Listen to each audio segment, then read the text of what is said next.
Hi friends, welcome to Salem Padma Samayal. இன்னைக்கு நம்ம என்ன பார்க்க போறோம்னா நெல்லூர் போண்டா. அது பத்தி நம்ம வீட்ல இருக்க இட்லி மாவு வச்சு செய்ய போறோம். வாங்க போய் பார்க்கலாம். அதுக்கு முன்னாடி நம்ம சேனல் இப்ப தான் புதுசா பாக்குறீங்கன்னா Subscribe பண்ணிக்கோங்க. பக்கத்துல இருக்க பெல் பட்டனையும் கிளிக் பண்ணிக்கோங்க. இப்போ அதுக்கு தேவையான பொருள் பாத்தீங்கன்னா முதல் நாள் அரைச்ச இட்லி மாவு, ஒரு பெரிய வெங்காயம், ஒரு 4 டேபிள் ஸ்பூன் அளவுக்கு மைதா மாவு, 2 பச்சை மிளகாய், 1/2 டீஸ்பூன் ஜீரகம், 2 கொத்து கருவேப்பிலை, தேவையான அளவு உப்பு, 1/4 டீஸ்பூன் பேக்கிங் சோடா, இது கடலைப்பருப்பு 2 டேபிள் ஸ்பூன் 1/2 மணி நேரம் ஊற வச்சு வச்சிருக்கேன். ஒரு மிக்சிங் பவுல் எடுத்துக்கலாம். அதுல முதல்ல வெங்காயம், பச்சை மிளகாய், ஜீரகம், கருவேப்பிலை, உப்பு போட்டுடலாம். இப்போ மிக்ஸ் பண்ணி விட்டுறலாம். முதல்ல இந்த கடலைப்பருப்பு தண்ணி வடிச்சுட்டு போட்டுடலாம்.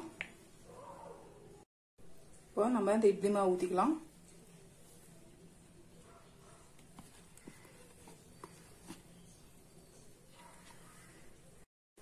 இப்போ மிக்ஸ் பண்ணி விட்டுறலாம்.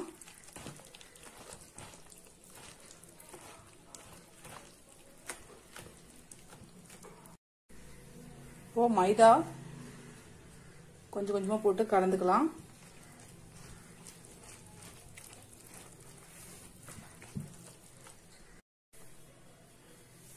இன்னும் கொஞ்சம் போடுற மைதா, எல்லாமே ஃபுல்லா போட்ட வேணாம், தேவையான அளவு கொஞ்சம் கொஞ்சமா போட்டு கலந்துக்கலாம்.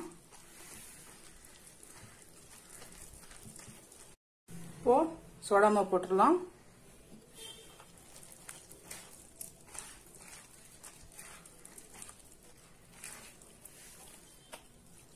இப்போ நான் மீதி இருக்கிற மைதா மாவும் போட்டு பாத்தீங்கன்னா 4 டேபிள் ஸ்பூன் அளவுக்கும் போட்டேன். ஏன்னா நம்ம எடுத்து இந்த மாதிரி போற அளவுக்கு இருக்கணும் மாவு.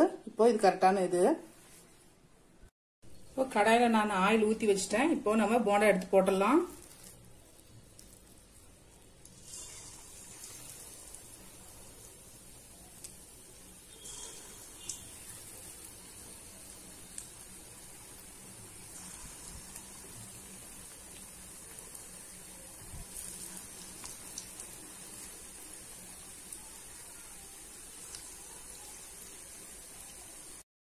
ஃப்ளேம் மீடியம்ல வச்சுட்டு திருப்பி விட்டுறலாம்.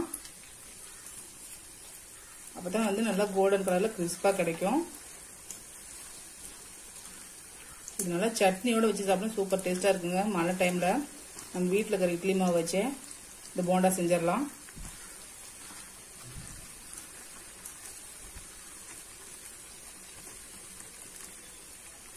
இப்போ இது ரெடி ஆயிடுச்சு, எடுத்துடலாம். நெல்லூர் போண்டா ரெடிங்க. இப்போ பாருங்க, நம்ம செஞ்ச இந்த நெல்லூர் போண்டா ரெடி ஆயிடுச்சு. இது கொஞ்சம் குயிக்காவே பண்ணிடலாம். ட்ரை பண்ணி பாருங்க. இந்த வீடியோ உங்களுக்கு பிடிச்சிருந்தாக்கா லைக் பண்ணுங்க, ஷேர் பண்ணுங்க, கமெண்ட் பண்ணுங்க.